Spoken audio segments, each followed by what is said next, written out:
What would you do if your own father stood before a room full of people and told you to leave, not in private, not in anger, but as part of a public speech meant to celebrate his career? That moment, it split my life clean in two. I'm Amanda Taylor. I was 32 at the time, and my father, Richard Harrington, was a man who made it very clear that I was the family disappointment. And yet I still showed up that night, hoping just maybe things would be different now that he was retiring. They weren't. It happened at the Hawthorne, Boston's most exclusive restaurant. The banquet hall was a symphony of success, crystal chandeliers, tailored suits, delicate laughter floating over the sound of a live quartet. Every detail screamed money and legacy, and my father stood at the center of it all, thriving. At 65, Richard Harrington was still magnetic. Silver hair, perfectly cut, suit the presence of a man used to being obeyed. He gave speeches like some men gave sermons, polished, unflinching, and always about legacy. I was seated at a back table, not with the family, of course, not with my brother Jason or my sister Kimberly, who had always been his shining stars. No, Scott, my husband, and I were placed with junior associates and distant relatives, a not-so-subtle reminder of where I stood in the family hierarchy. When dinner ended and the speeches began, I kept telling myself not to expect anything, not acknowledgement, not even kindness. I just wanted to survive it without tears. Jason, 4 years older and every inch the Wall Street success story, gave the first tribute. He spoke of late-night boardrooms and multi-million-dollar deals, painting our father as the kind of titan legends are made of. Then came Kimberly, the brilliant cardiothoracic surgeon. Her speech was crisp and clinical, much like her bedside manner. And then, it was his turn. My father approached the microphone like it was a courtroom, and he was the final authority. "Thank you all for coming." He began, his voice smooth and commanding. Looking around this room, I see not just colleagues, but friends. Brothers in arms who've weathered decades of economic storms. And family who carried my values forward. My breath caught. Maybe, just maybe. He spoke about the sacrifices of leadership, about our mother Elaine, his late wife, and the only person who ever softened his edges. He mentioned her with something dangerously close to emotion in his voice, and I felt my heart flutter with foolish hope. Then he said it. But a man's true legacy isn't measured in profits or promotions. It's in the people who carry on his vision. He raised his glass toward Jason and Kimberly, my real children, the ones who made me proud. The room erupted in applause. I sat frozen. My real children. The words slammed into my chest like a car crash, and then before I could even absorb the blow, he looked at me. "You can leave," he said, clear, cruel, calculated. A ripple of murmurs ran through the room, heads turned. Someone gasped. I heard the clink of a dropped fork, the scraping of chairs as people adjusted in shock. But the loudest sound was silence, thick, smothering silence. My body went cold. I couldn't feel my hands. I stood slowly, the blood draining from my face, from my soul. I couldn't cry. Not here, not in front of him. But just as I was about to walk away alone, another sound cut through the room. Another chair scraped back. Scott, my husband, my anchor.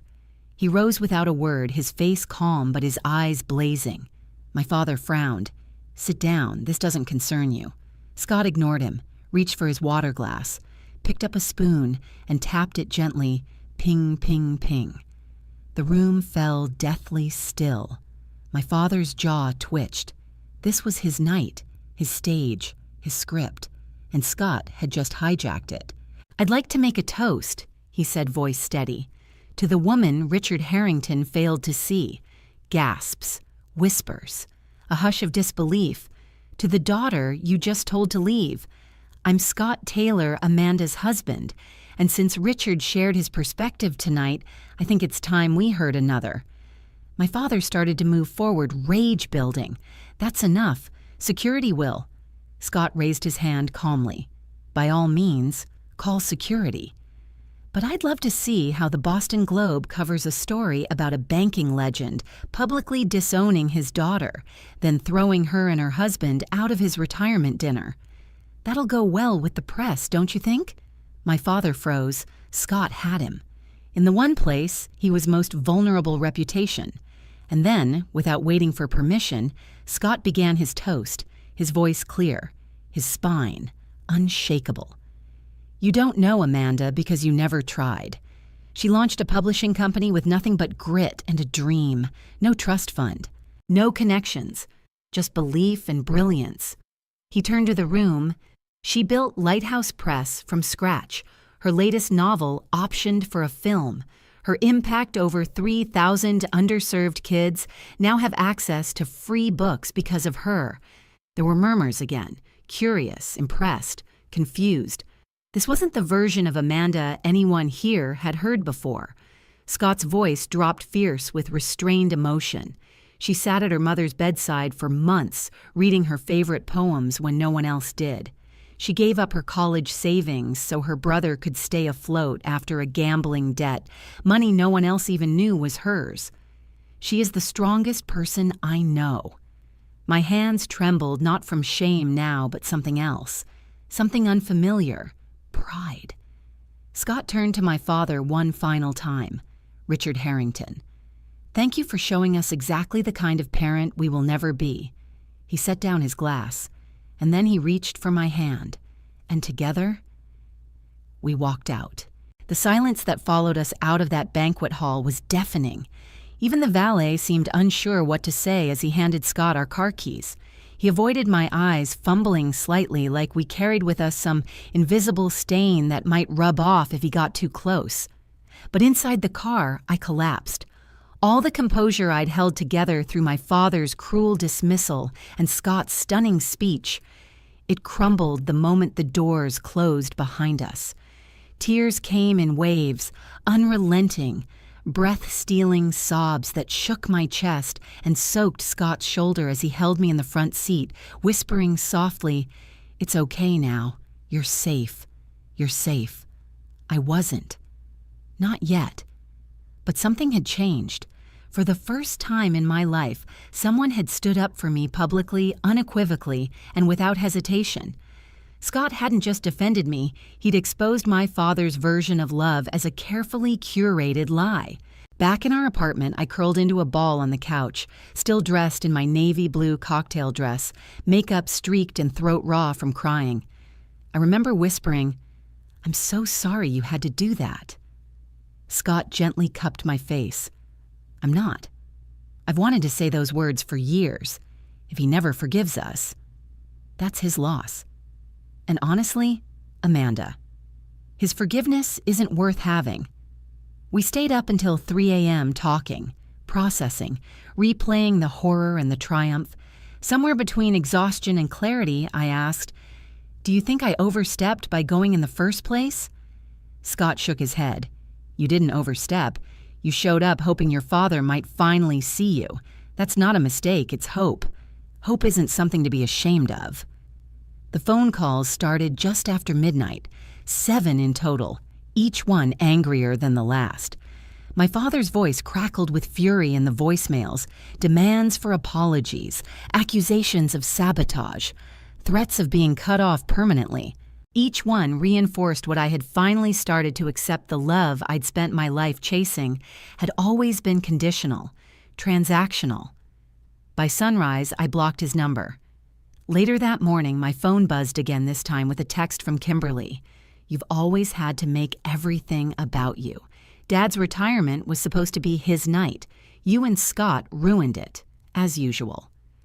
I stared at the message, not angry, but stunned by how completely we inhabited different realities. In hers, I was the villain who hijacked a family milestone. In mine, I had simply survived a lifetime of quiet erasure until I didn't. It would have been easier to shut everything down, to cancel work, to pretend I hadn't just been emotionally gutted in front of 70 people. But I showed up anyway. When I walked into my office that Monday morning, my boss Marion took one look at me and said, "You look like you've been through a war." She poured me a cup of coffee, ushered me into her office, and closed the door. I gave her the condensed version, the speech, the fallout, the disowning. She listened without interrupting, her face equal parts fury and compassion. "Take the week off," she said firmly. "No arguments. We'll manage the Hopkins manuscript without you." "I can't just stop working because of family drama," I protested, though my voice cracked. Marion leaned forward.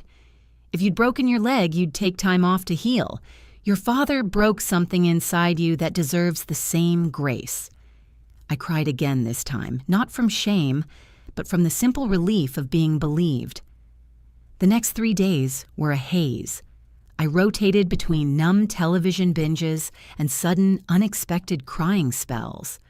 Scott worked from home, quietly supportive, never pressing, never prying. He brought me tea, held me through panic attacks, sat in silence when I didn't have the words. And then Thursday morning came a knock at the door. Aunt Patricia, my father's sister. The same woman who had hugged me stiffly at the retirement dinner and urged me to make him proud tonight. She stood on my doorstep holding a large manila envelope, her expression uncharacteristically uncertain. "May I come in?" she asked. I hesitated, then nodded.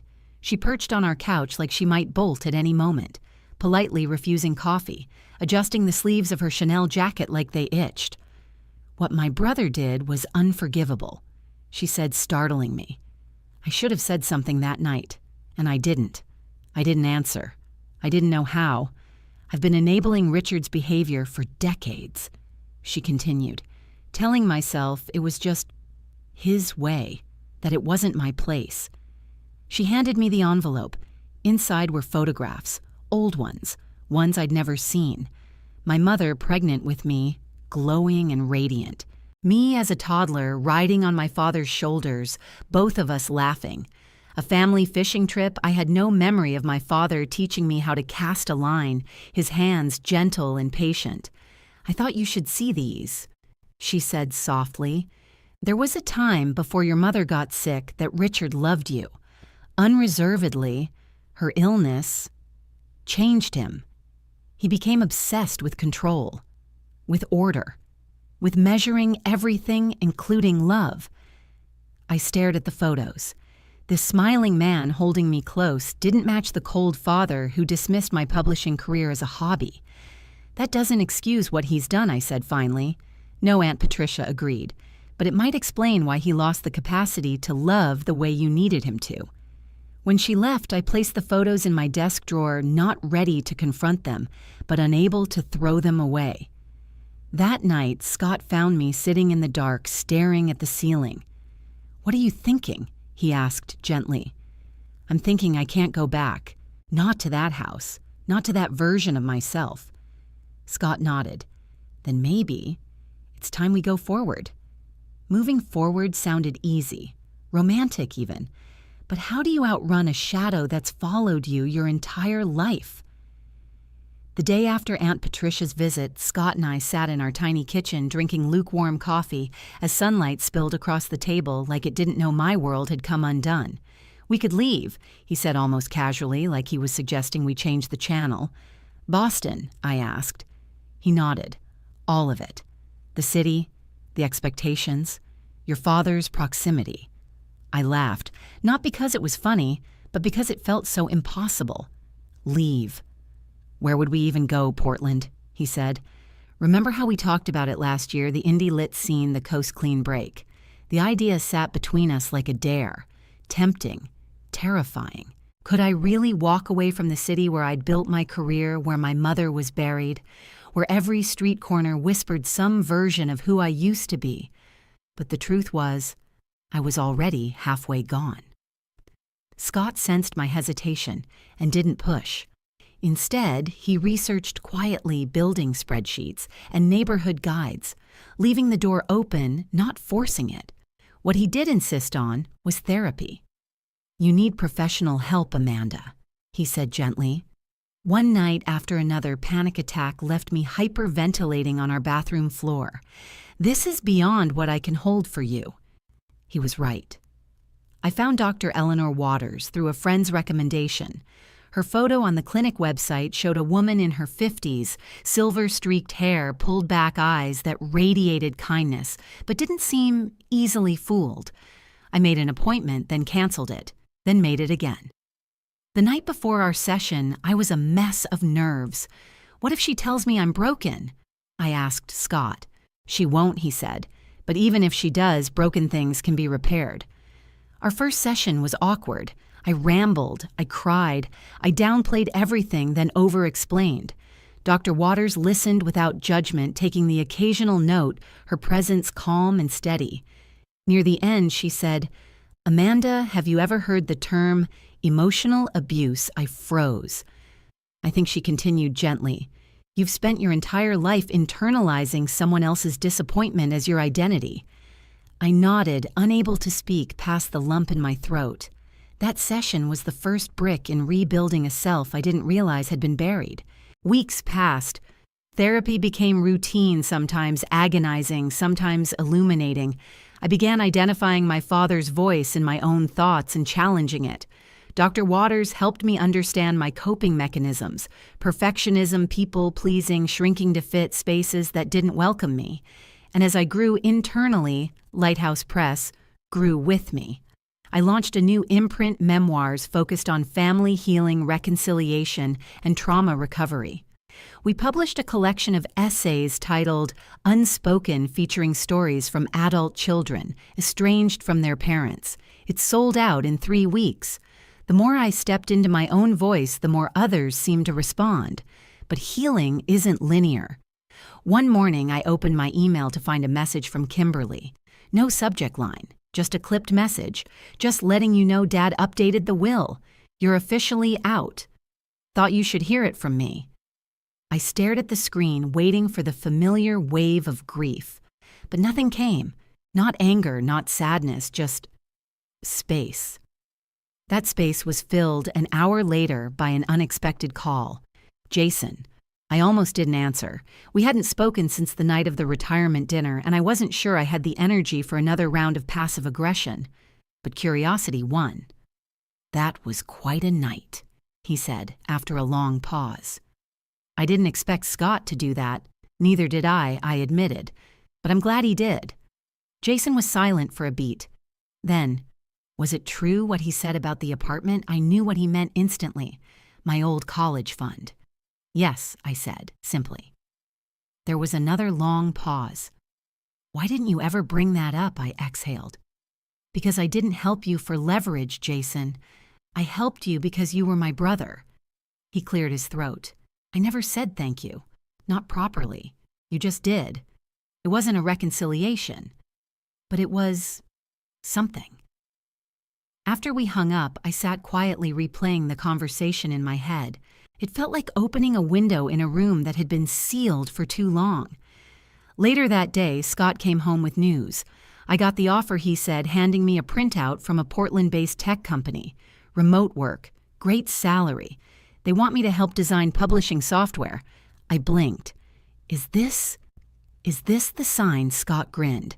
"Feels like the universe finally caught up to us." That night, we made a decision. In 6 months, we would leave Boston behind. Once the decision was made, everything began to shift inside and out. Portland stopped being a fantasy and became a plan, a roadmap, a countdown. Scott created a color-coded spreadsheet with categories like neighborhood vibes, bookstore proximity, and farmers market access. We laughed more, argued less. Something about having a fresh start on the horizon softened the edges between us. Still, my progress wasn't linear. There were days I woke up and questioned everything. Was I running away? Was I abandoning my city, my past, my mother's memory? But then I'd walk into another networking event where people still referred to Jason as the Harrington who matters, or I'd receive another cryptic text from Kimberly, like the one that simply read, "If you'd just kept quiet that night, none of this would have happened." And I'd remember leaving wasn't running. It was release. Dr. Waters agreed. "You're not escaping your past," she said during one of our sessions. "You're choosing to stop living in it." And then came Vivian. She appeared on a Tuesday afternoon at my office wearing pearl earrings, a tailored coat, and a scent that screamed generational wealth. "Amanda Taylor," she asked, peering at me over tortoiseshell glasses. "I was your father's executive assistant for 15 years. My stomach twisted. I assumed she was here on his behalf, a messenger with demands, ultimatums. But she smiled. "Don't worry. Richard has no idea I'm here. I retired last month, which means I'm finally free to say what I should have said years ago." We walked to a cafe across the street, sat in the back. She sipped her tea slowly, thoughtfully. "Your father is a brilliant man," she began, but also a deeply damaged one. "His obsession with control. It didn't start when your mother died, but her illness intensified it. She looked me in the eyes, and you were the only one who ever pushed against it." I blinked. "What do you mean Jason conformed? Kimberly performed. You rebelled. Not with drugs or scandal, but with books, with dreams, with things he couldn't quantify." Vivian stirred her tea. After the retirement dinner, 3 of his colleagues pulled me aside, separately. They all said the same thing. I always wondered why Richard was so hard on Amanda. I sat in stunned silence. Vivian reached into her purse and pulled out an envelope.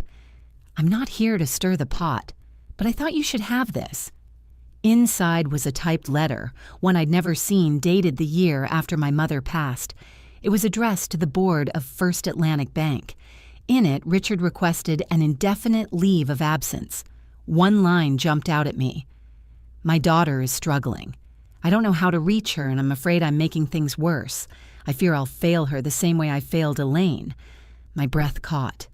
"He never sent it," Vivian said, "but he wrote it, and I thought you should know.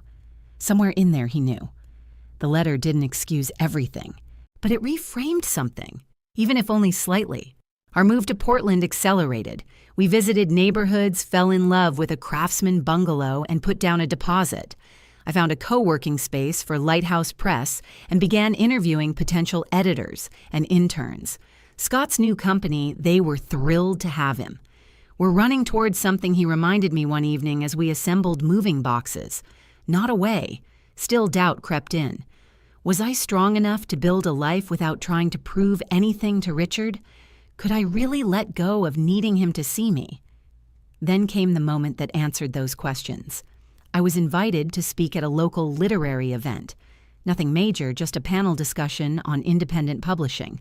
But it was the first time I'd be speaking publicly since the night of the retirement dinner. I almost said no. Then I thought of Scott, of Vivian, of Dr. Waters, and I said yes. The event took place in a small library tucked between 2 historic buildings. Nothing flashy. But the moment I stepped to the microphone, I felt the old anxiety creep in the voice that said, "You're not enough. You don't belong." Then I saw Scott in the front row, his soft smile, his eyes locked on mine. And something shifted. I spoke. About rejection, about creating space for unheard voices, about how sometimes publishing isn't about profit, it's about presence. And for the first time, I didn't picture my father's face in the audience. I pictured my own. 3 weeks before our move, the intercom in our apartment buzzed unexpectedly. The doorman's voice crackled through.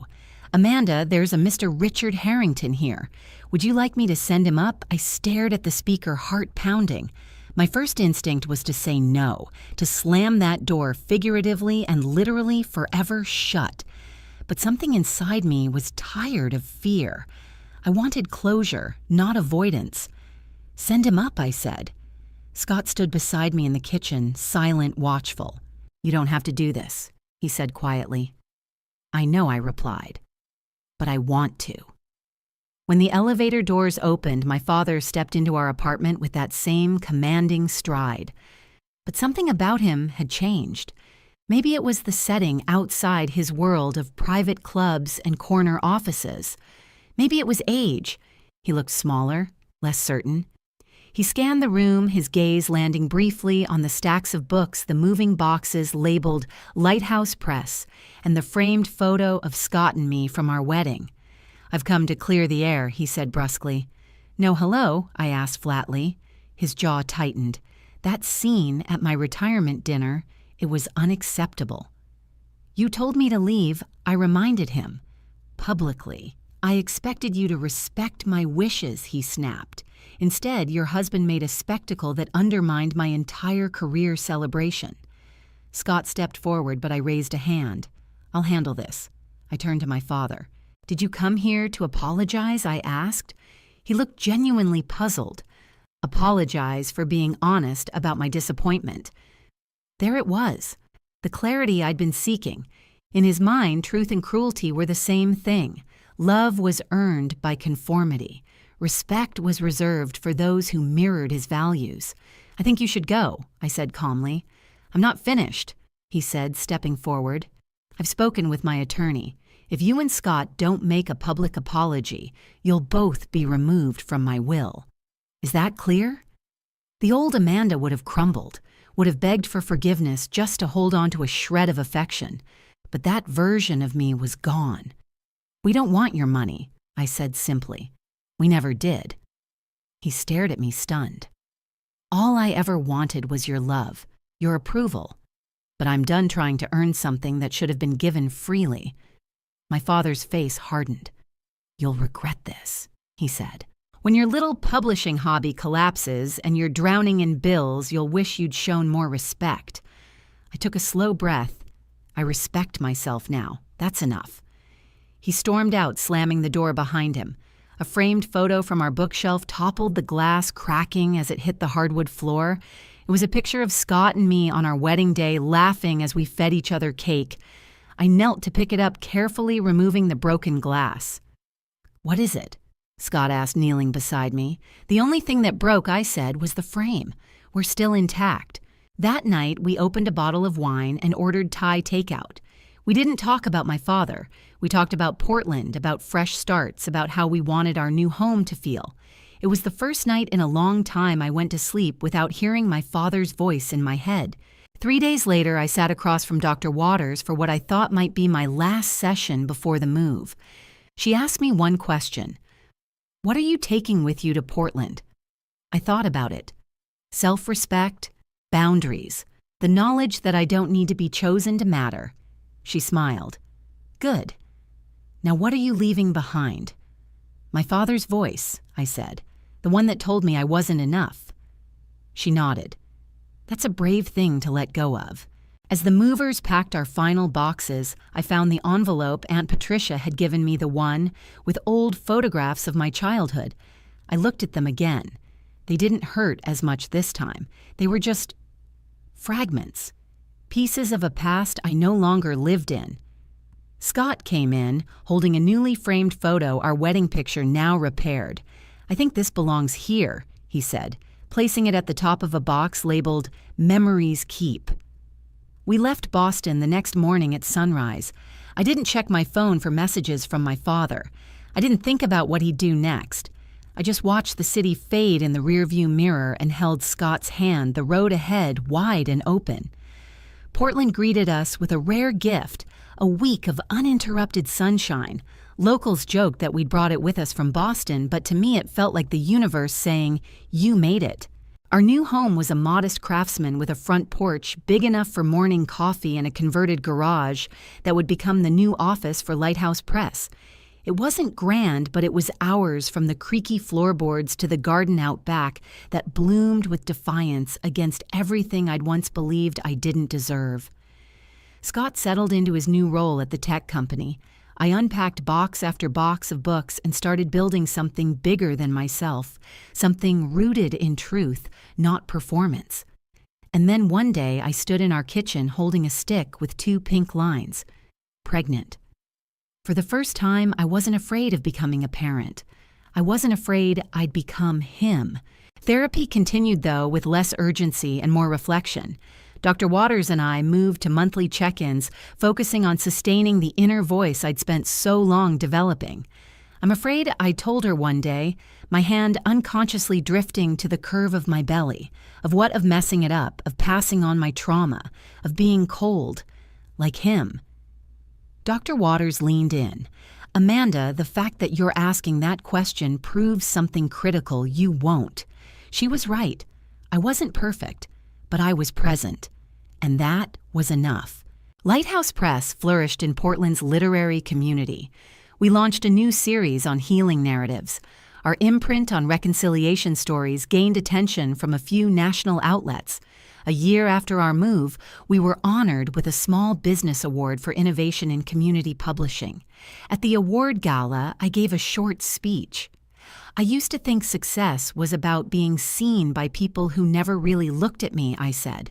But I've learned it's about seeing myself clearly, lovingly, and creating space for others to do the same. Scott beamed in the front row. I saw Jason there too, sitting beside his girlfriend Claire, applauding with a genuine smile. Our relationship had evolved slowly, organically. He started therapy himself, even confessed, "One night I used to envy you. You were always brave enough to be different. I was just obedient." We shared childhood memories like puzzle pieces, realizing how differently we'd lived the same story. When he held my daughter for the first time, his hands shook. "You'll be better at this than Dad ever was," I told him. "I have a good teacher," he said. Kimberly remained distant. She sent a formal birth announcement when her son was born, but signed the card only with her name. No warmth, no acknowledgement of the past. I sent a polite reply, included a book from our children's imprint, and let the silence return.